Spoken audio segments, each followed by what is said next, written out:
coisa tão agradável, tão edificante, não é? Até que enfim um concorrente para o Lázaro, não é? Mas numa boa, a gente ouvir essas canções de uma geração que marcou, continua marcando, aqueles que conhecem essas canções tão belas, e eram canções todas evangelísticas. As mensagens desse grupo que o Mércoles cantou, Vencedores por Cristo, eram mensagens para a evangelização, não é? As letras todas tratavam sobre a salvação, o compromisso, Jesus e a sua palavra, como essa canção que acabamos de ouvir, para a edificação nossa. Que Deus te abençoe, viu, Mércoles? Desculpe a brincadeira, a gente tem essa liberdade, estamos em casa aqui. E é até bom para a gente dar uma aliviada em nossa alma, tão ferida, machucada nesses dias tão difíceis, tantas enfermidades, tantas dificuldades. A gente precisa orar para Deus nos restaurar todos os dias. Muita gente sofrendo. Numa dessas visitas, essa semana, muita visita ao hospital. E é sempre muita gente visitando, muitos que estão lá, em todos os hospitais. E eu encontrei uma senhora numa dessas idas ao hospital, ao mesmo hospital, e era a mesma senhora que estava indo também visitar uma outra pessoa. A gente não se conhece, mas no elevador eu a cumprimentei, e a palavra dela foi essa. Ela disse assim para mim: puxa, tanta gente sofrendo, não é? Eu disse: é verdade, há muitos assim. Conversamos ali rapidamente até o elevador chegar no andar que queríamos. Não havia mais, mas essa é uma grande realidade. Eu fiz uma viagem essa semana com o presbítero Manuel Ribeiro, uma figura, né? Nós fomos para Sergipe, para o sepultamento de uma irmã muito querida, lá na 12 de agosto, muito piedosa, uma mulher que deixou um legado entre aqueles irmãos. Faleceu muito jovem, um derrame também muito grave, e 51 anos. E a igreja sofreu muito com isso. Eu fui lá com o presbítero Manuel, consolar aqueles irmãos, dar uma palavra também para aquela igreja. E a gente vê que o povo, em todo lugar, tem sofrido bastante.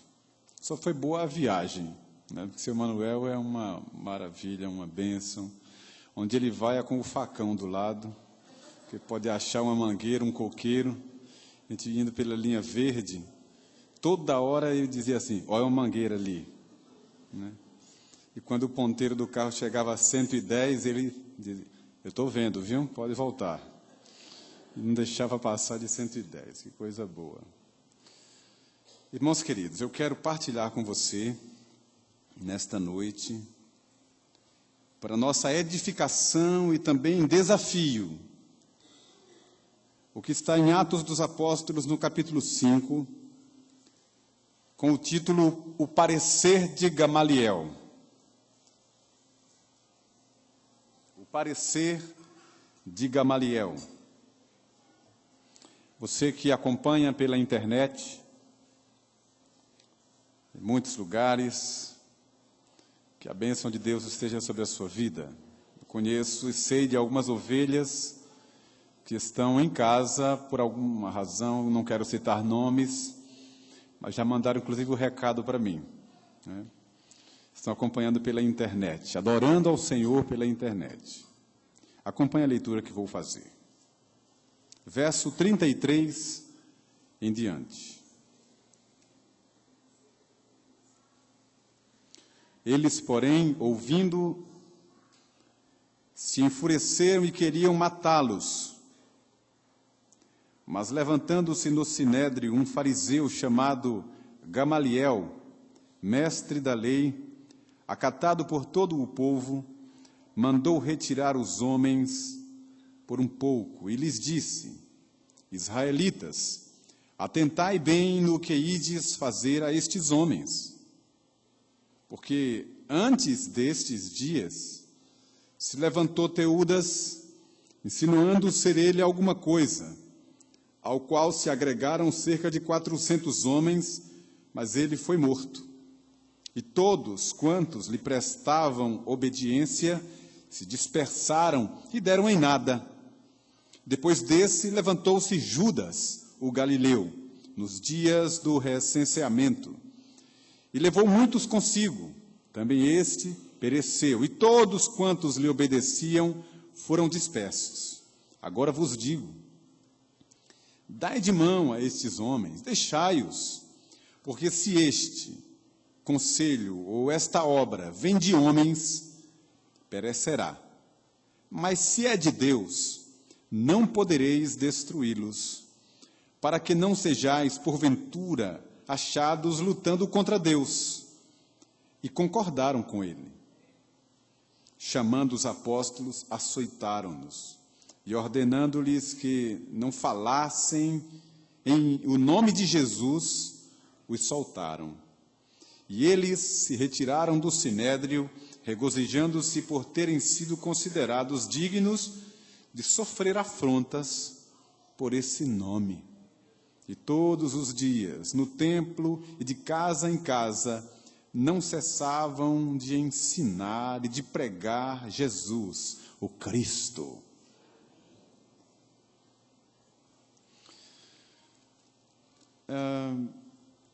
Eu selecionei essa parte porque dei o título, O Parecer de Gamaliel, que inicia falando que eles, ouvindo, se enfureceram. Aí, para você entender, você tem que ler a parte anterior, que fala sobre a prisão dos apóstolos, que já vinham sofrendo grande perseguição, ameaças de morte, e em função de muitos milagres, muitos sinais, coisas espantosas, extraordinárias, e o nome de Jesus sendo pregado por todo lugar. Há uma referência aqui que deixa claro por que eles estavam tão loucos contra os apóstolos, querendo os matar. É que eles mesmos declararam aqui, está no texto anterior, do verso 17 ao verso 32, dizendo que aqueles homens tinham enchido Jerusalém com a palavra de Jesus, com a mensagem de Jesus. Enchido Jerusalém com a palavra, a mensagem de Jesus. E quiseram, então, pará-los da forma mais drástica, que era o martírio. E a palavra de Pedro, que era o líder, digamos assim, dos apóstolos, ele tinha essa consciência. Ele foi o primeiro a ser escolhido, a ser chamado. Era o número 1 do colégio apostólico. Tinha essa ascendência, talvez pelo temperamento.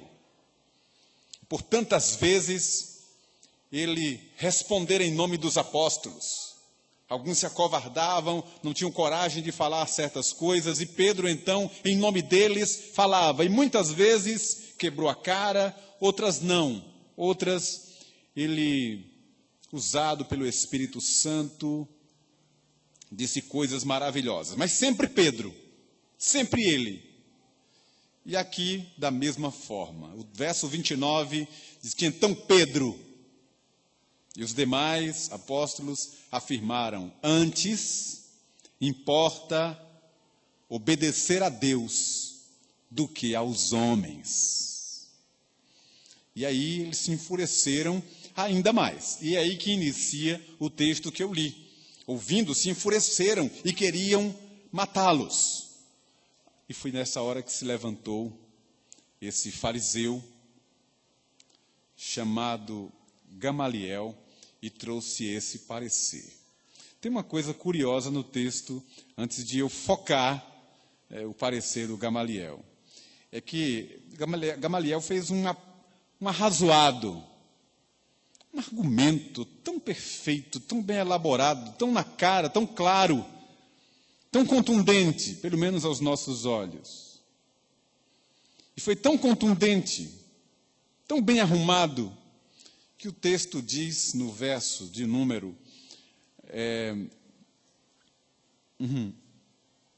no verso 39, que assim que Gamaliel encerrou o seu discurso, o texto diz assim: e concordaram com ele. Ou seja, deixe de mão esses homens, não faça nada com eles, porque nós já tivemos na história exemplos de Teudas, de Judas, que se levantaram, fizeram grandes coisas, muitas pessoas se agregaram a eles, mas depois não deu em nada. Um foi morto, o outro escapou, depois pereceu, depois todos se dispersaram. Não deu em nada. Não adianta. Se a obra é de Deus, ninguém vai deter. Mas se não vem de Deus, também não vai dar em nada. Então não faça nada com esses homens, porque a história comprova isso. E eles concordaram. E na mesma hora mandaram chamar os apóstolos para açoitá-los. Que concorde esse? Né? Concordaram? Imagine se não concordasse, né? Açoitaram os apóstolos. E me chama a atenção o efeito daquela surra que eles levaram por estarem enchendo uma cidade e uma região com a mensagem de Jesus. Tomaram uma surra, foram açoitados. E a gente lendo os livros da história, nós temos informações de como eram os açoites dos romanos. Não eram umas lapeadas, umas chicotadas de leve para assustar. Eram para machucar, para maltratar, verdadeiramente.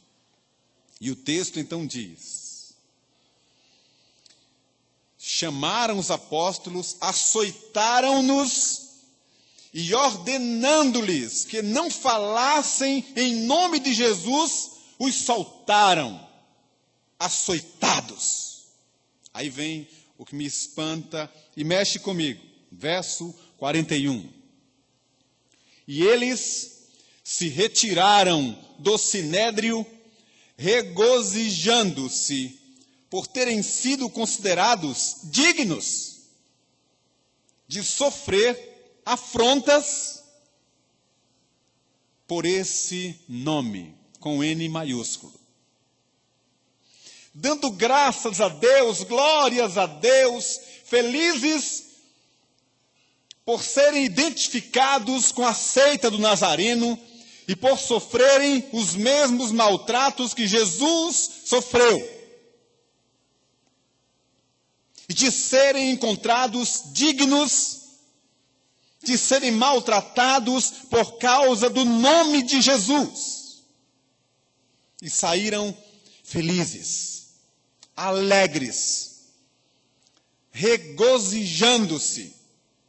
E vem o restante do texto. E todos os dias, no templo e de casa em casa, não cessavam de ensinar e de pregar Jesus o Cristo. Todos os dias, no templo e de casa em casa, debaixo de perseguição, de ameaça de morte e novas chibatadas, novos açoites. Eles foram ordenados. Aqueles açoites que eles receberam era um anúncio do que eles teriam se continuassem a pregar o nome de Jesus. Era uma forma de fazê-los parar ou calar antes que morressem. Um último aviso, digamos assim. Mas mesmo diante de tudo isso, esses nossos irmãos, todos os dias, no templo e de casa em casa, não cessavam de anunciar, de ensinar sobre Jesus o Cristo.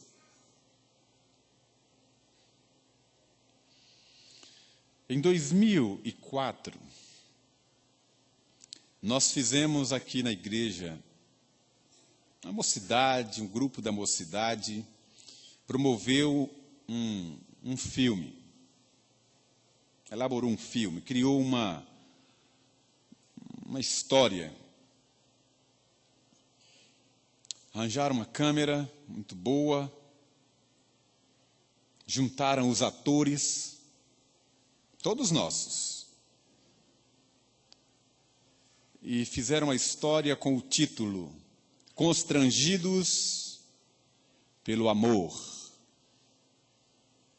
Tinha o então aspirante ao ministério João Coelho, hoje pastor, lá em Santo Antônio de Jesus, que representava um missionário que vinha para uma igreja e via a frieza daquela igreja, apenas participando dos cultos, celebrando dominicalmente os cultos, e nada demais acontecia. Até que um grupo de jovens começou a evangelizar, sair para evangelizar. E então veio toda a perseguição, a fúria de líderes políticos e religiosos para fazer aquele grupo calar. E esses atores éramos nós mesmos. Por exemplo, os perseguidores, era José Rubens, né, com o carro, com aquele como é o nome que dá? Giroflex, giroscópio. Aquela luzinha lá aqui.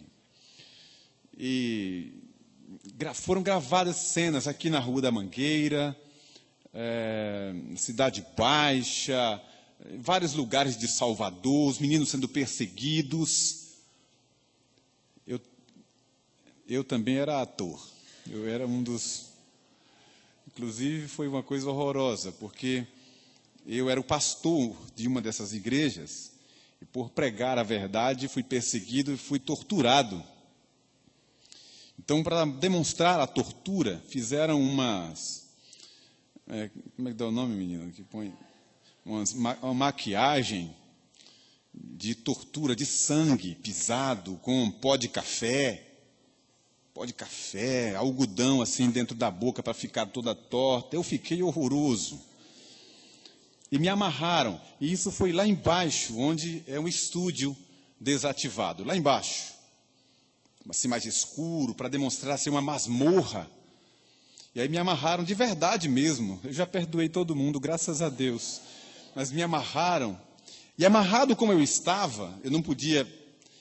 O pó do café, com a água que colocaram na cabeça, para demonstrar mesmo que eu estava todo detonado, começou a descer para o olho, o pó do café. E ardia de verdade, eu estava sofrendo de verdade. Um mártir. E o Ney, nosso presbítero, que hoje está em Lauro de Freitas, tem uma imagem, uma cena que é ele com a família dele, com as meninas ainda novinhas, em casa, escondido. Porque esse era o tema do filme, escondidos. E ele passando as lições sobre Jesus dentro de casa, para os meninos, etc. Aí chegava a perseguição e ele tinha que correr e esconder todo mundo e tal. E eu sei que ele teve que trazer essas meninas aqui para a igreja para gravar umas cenas. E a Aninha, a mais velha, era pequenininha ainda de braço. E essa menina, quando me viu de algodão, de pó de café, ficou tão traumatizada, de verdade, horrorizada, chorando, apavorada. Tiveram que fazer alguma coisa para acalmar a menina. Mas esse filme está aí com a gente. Eu tenho a mídia, Constrangidos pelo Amor. E demonstrava, de fato, o que era, ou o que foi, a igreja do primeiro século. Então mostra, por exemplo, Andrezinho, meu filho. Ainda era garoto, tinha chegado aqui em Salvador, tinha pouco tempo, era pré-adolescente. E mostra Andrezinho querendo ler um trecho da Bíblia.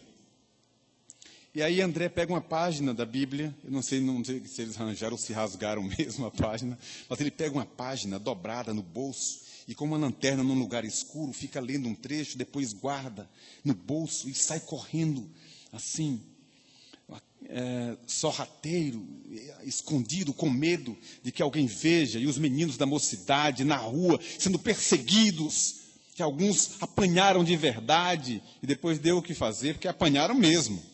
José Rubens com a turma dele, para ficar bem realista, deitava, por exemplo, João Coelho, que era o protagonista, em cima de uma cruz, nem sei onde foi aquilo, era num forte, na Cidade Baixa, né? Numa cruz, e todo molhado, e eles pegavam um tipo de pano, uma toalha molhada, e aí eles diziam assim, o nosso diácono, viu? Pegava, negue o nome de Jesus! Pá! Com a toalha nas costas, com água. Pá! E o ator, nosso irmão, dizia, jamais negarei esse nome, exatamente como fizeram os apóstolos. E depois, de verdade, João veio mostrar para a gente as costas todas marcadas, porque ele é todo branco, né? E as costas marcadas das chibatadas do irmão José Rubens, que a gente vai encontrar já já ali na porta. Esse era o contexto. Eles apanharam, tinham um histórico de pessoas mortas, de outros apóstolos mortos, por causa da perseguição. Todos estavam sendo ameaçados, muitos morrendo, sendo mártires. E esses irmãos, diante de toda perseguição, de toda afronta, de sofrimentos, de chibatadas, ameaçados de morte todos os dias, todo dia era um dia em que eles não sabiam se voltariam para casa, mas eles iam de casa em casa e ao templo pregar o nome de Jesus. E se eles morressem por causa do que estavam fazendo, para eles seria um prêmio, uma glória. E nós, hoje, escolhemos os cultos que queremos frequentar, o pregador que queremos ouvir, e nos calamos diante de um olhar de indiferença, sequer uma afronta, sequer uma crítica, nós já nos calamos e não falamos nada.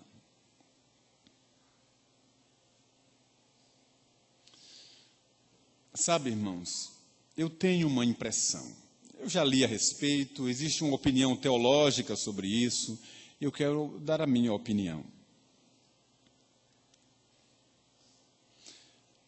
Essa opinião teológica fala a respeito da ligação que há entre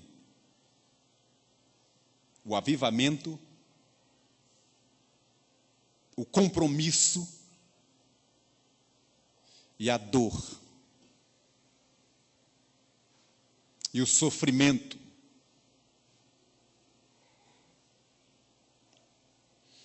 Quem sabe se Deus não está preparando algo grande para nós, através do nosso sofrimento.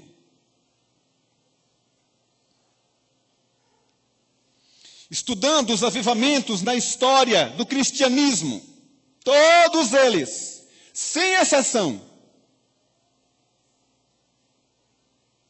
aconteceram depois de guerras, depressões, sofrimentos, perdas, grandes dores. E era esse o quadro do texto que eu deixei ali como base para essa reflexão. Quanto mais os irmãos sofriam, mais glorificavam a Deus. Será que você não já percebeu também que muitas pessoas procuram a Deus, procuram a igreja, se voltam para Deus e para a igreja para a leitura da palavra, quando são afligidos e abalados por um grande mal. Muitos são os primeiros a chegar e os últimos a sair de uma reunião de oração, enquanto não recebem a resposta daquele objetivo que querem. E depois que alcançam aquela dádiva, abandonam a igreja, deixam de lado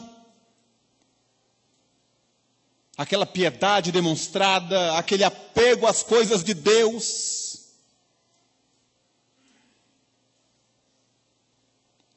Eu já disse muitas vezes, e nesse contexto vou dizer de novo, tem sempre alguém que não ouviu, mas ficamos impressionados nos anos 90 com as notícias de um grande avivamento que já durava muitos anos na Coreia do Sul. E chegou um estágio em que esse avivamento, em que tantas coisas extraordinárias aconteciam, igrejas muito grandes, de gente de oração, de gente piedosa,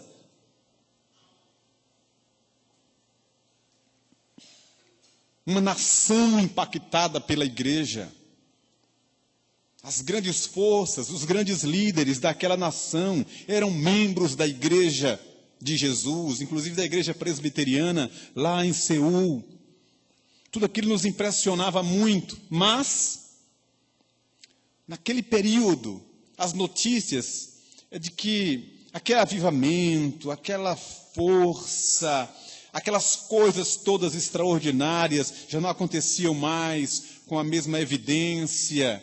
Já havia um arrefecimento daquele fogo que durava já décadas. E nós fomos lá para saber exatamente isso. O que é que gerou o avivamento, na opinião, na experiência daqueles irmãos? E o que é que gerou o arrefecimento daquela piedade, daquela dependência de tudo aquilo? E então, passamos 18 dias ouvindo as mesmas histórias. O avivamento aconteceu depois da guerra cruenta entre as duas Coreias, que arrasou a nação, colocou o povo no estado de miséria, que se voltou para Deus, clamando por misericórdia e por restauração, pela misericórdia do Todo-Poderoso. E Deus, como se revela na palavra, ouviu a oração daqueles irmãos. Invoca-me e te responderei, diz o Senhor. Eu derramarei água sobre a terra seca, sobre o sedento. E assim foi feito com aqueles irmãos, como em tantas outras partes do mundo na história do cristianismo. E depois ficamos sabendo o porquê do arrefecimento daquele fogo. A igreja enriqueceu, prosperou. O país se desenvolveu, prosperou. A capital, Seul, com centenas e centenas de grandes, gigantescas igrejas, letreiros sobre Jesus na cidade inteira. Seul, uma grande cidade, uma renda per capita elevada. A dependência de Deus já não era mais tão evidente. A mesma coisa acontecida nos demais avivamentos na história do povo de Deus. E nós temos exemplos pessoais entre nós. 2003, 11 de setembro de 2003, uma data inesquecível para o mundo inteiro.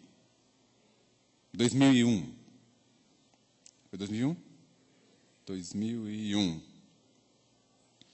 Uma data inesquecível, um número, uma data simbólica, emblemática.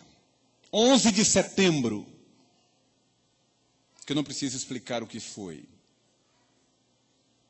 No dia seguinte, as igrejas estavam lotadas de pessoas buscando a Deus, pedindo respostas, clamando por misericórdia, sem entender o que tinha acontecido. E em muitos lugares da terra é dessa forma que acontece. Onde acontece a perseguição, a dor, o luto, a necessidade extrema, a dor na carne, as pessoas se voltam para Deus, buscam a Deus, clamam ao Todo-Poderoso: Senhor, tem compaixão de nós. E Deus conhece a nossa estrutura. E quem sabe se Deus não está preparando uma perseguição para nós. Vejam só, não há polícia atrás da igreja.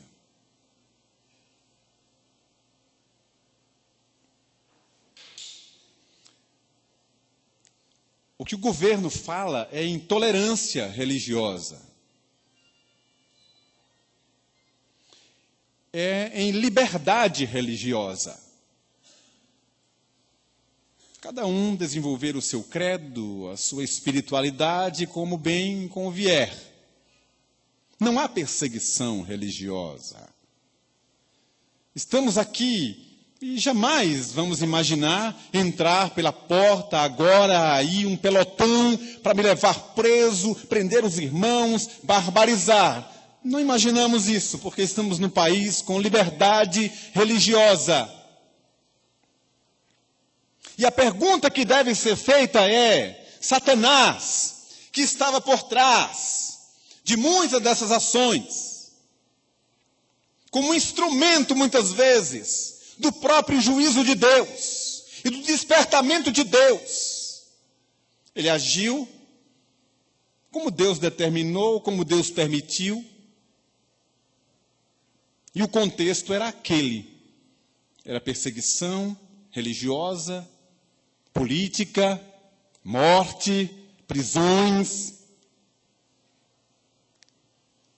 Você já parou para pensar que a igreja da Bahia, a igreja evangélica, a igreja de hoje, é a mesma igreja de Jesus? A mesma igreja que recebeu a divina comissão. Nós hoje somos os representantes daqueles irmãos. Nós estamos aqui na terra como sendo a igreja de Jesus. E temos inimigos espirituais. Inimigos espirituais. Que se levantam contra o corpo de Cristo, como diz a Escritura. Se não houver levante do inimigo contra a igreja de Jesus, a palavra mentiria. Nós sabemos que o inimigo sempre tenta, prova, se levanta contra a igreja de Jesus.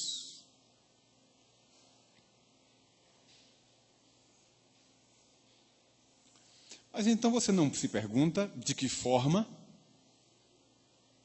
quais são as estratégias? É o mesmo inimigo, é a mesma igreja, é o mesmo Deus e é a mesma missão. Vocês não acham que é estranho o fato de nós não recebermos chibatadas, perseguições policiais, militares e de líderes religiosos, senão uma crítica ou outra que nós desconsideramos, nem nos chateamos?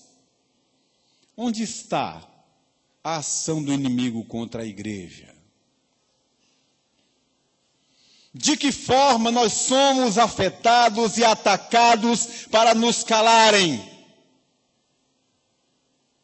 De que forma o sinédrio, entre aspas, está fazendo com que a gente se cale, com que a gente se amedronte, com que a gente vá para casa e não fale mais do nome de Jesus.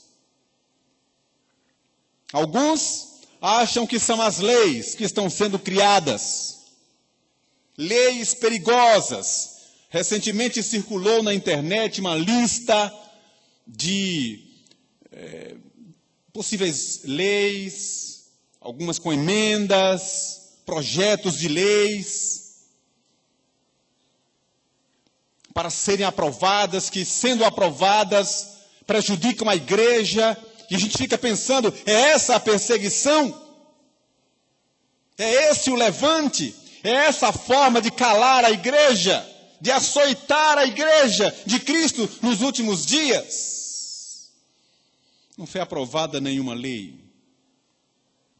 Estamos num país com liberdade religiosa, num Estado de direito. Podemos nos reunir, podemos ir à praça pregar, se quisermos, como temos feito esses dias com a mocidade. Não fazemos mais porque não queremos, porque não nos dispomos, mas temos liberdade e ninguém nos manda calar. Precisamos abrir os olhos, são outras estratégias do sinédrio, do inimigo, para nos fazer calar.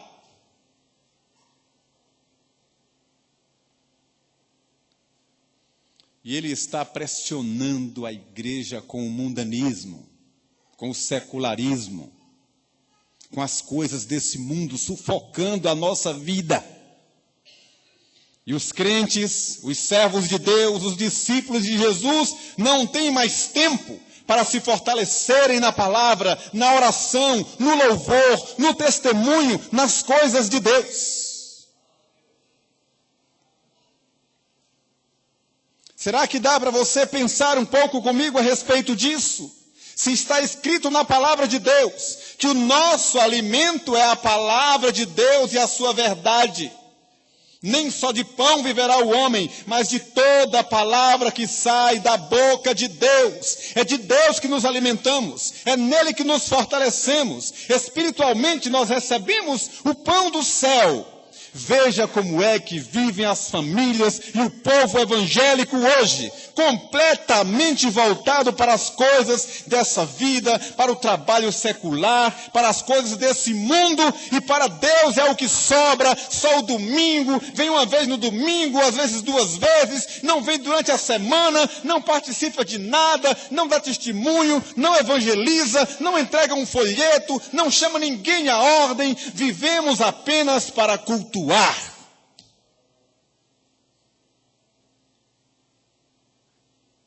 Estamos tão cansados, corremos tanto, são tantas demandas, nos acercamos de tantas agendas. Sejamos honestos e abramos os olhos. E não temos tempo sequer de chegar em casa de cabeça fresca, reservar aquele tempo de dedicação à meditação na palavra de Deus, com responsabilidade, com temor, com piedade, com fome e com sede das coisas de Deus.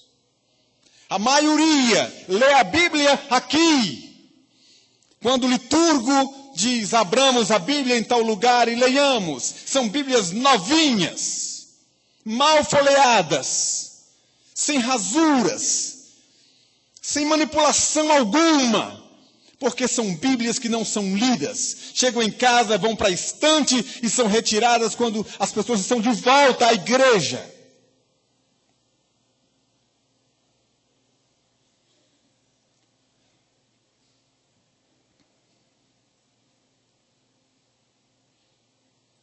E quando a gente recebe umas chibatadas, seja um luto familiar, uma enfermidade, situações que vão se somando, pressionando, torcendo a vida da gente, então, sem saída, sufocados, nós erguemos os olhos para o autor da vida e começamos a clamar a Deus, e aí sim vamos para os joelhos.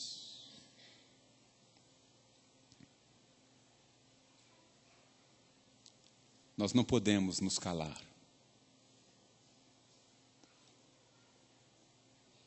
A igreja da Bahia não pode se calar.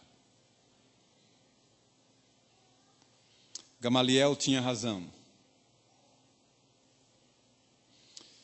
Quando não vem de Deus qualquer ação, dura um tempo e como uma nuvem passa, evapora.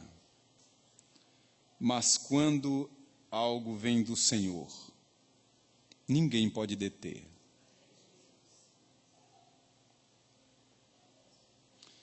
Ninguém pode deter. E nós só estamos aqui porque ninguém pode deter a igreja. Mas nós ainda estamos assim porque nós nos calamos.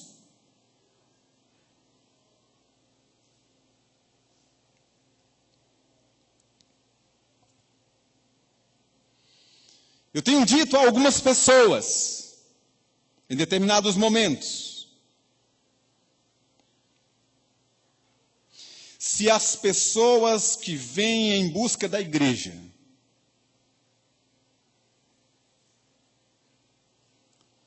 e que frequentaram a igreja, digamos, na última década, resolvessem vir visitar a igreja, 3 templos desse não comportariam a multidão de pessoas. Eu não sei se você tem percebido, mas dominicalmente nós recebemos dezenas de pessoas como visitantes da nossa igreja, que não ficam aqui entre nós. Onde estão essas pessoas? Por que não ficam? Que tarefa estamos realizando? Que trabalho existe lá no seu bairro? No seu condomínio? Entre os seus amigos? Seus colegas de trabalho? Onde está a igreja? Nós estamos calados.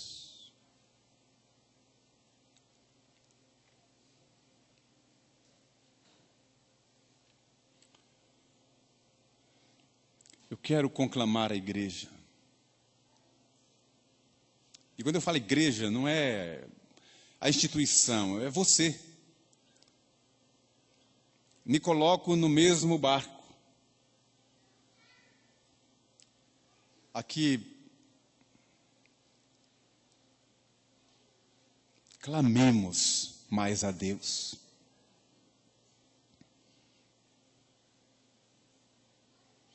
Que essa igreja que está aqui hoje, você que está cultuando pela internet,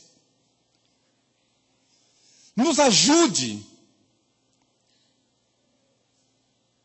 nessa busca a Deus por um avivamento. Nós dizemos que um avivamento é algo soberano, é de Deus. Mas é Deus quem começa a colocar no coração do seu povo o desejo. E o povo começa a buscar. E Deus então responde. Não podemos, irmãos, nos acomodar a isso. Não podemos nos acomodar a domingos reunidos na igreja e nada mais do que isso. Nós queremos ver famílias sendo restauradas. Maridos não crentes se rendendo aos pés de Jesus.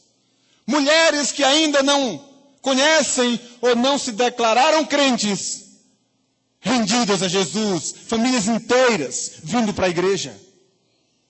Jovens, antes apaixonados pelo mundo, pelas coisas dessa vida, jovens aqui, querendo evangelizar, querendo falar de Jesus.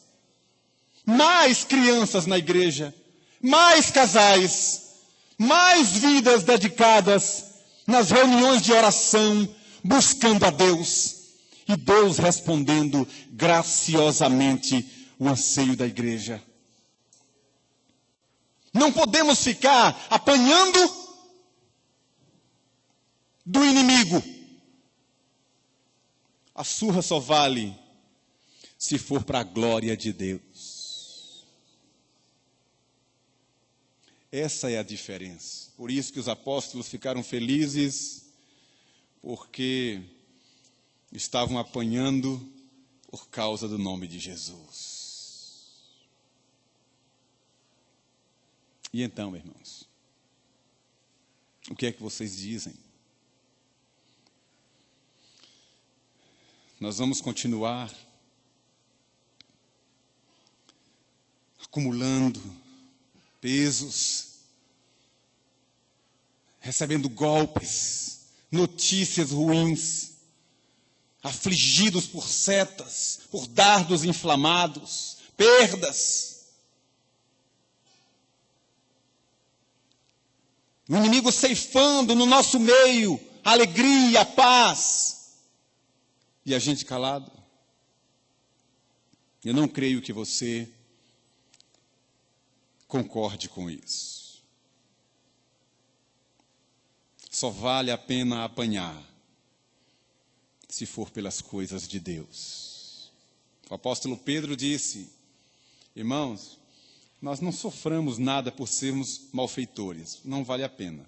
Mas se sofrermos por sermos cristãos, devemos glorificar a Cristo. Mesma coisa porque ele estava envolvido aqui nesta. Querido, em nome de Jesus, que esta noite não seja mais um domingo na igreja, que seja uma mensagem para nos trazer de volta para Deus. Quarta-feira, terça-feira teremos reunião de oração de manhã aqui.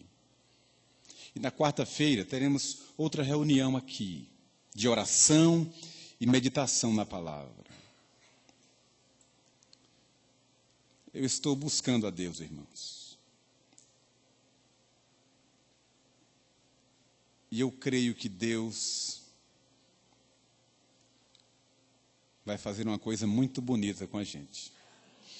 Vocês sabem o que é que está escrito no segundo livro das Crônicas, capítulo 7, versículo 14? Se o meu povo, que se chama pelo meu nome, se humilhar, orar, me buscar e se converter dos seus maus caminhos, o que é que ele diz? Ouvirei dos céus, perdoarei os seus pecados e sararei a sua terra. Eu quero isso para mim, meus irmãos. Eu quero isso para a minha igreja. E quero que você diga amém comigo, participe disso, busque a Deus. Um tempo novo com o Senhor. Um tempo de consertos. Se há pecados, vamos confessá-los. Se há resistências, vamos pedir a Deus que quebre as resistências. Se a mão opressora do inimigo está agindo, Deus é maior. E nós vamos buscar o Senhor. Que Ele nos ajude. Aleluia.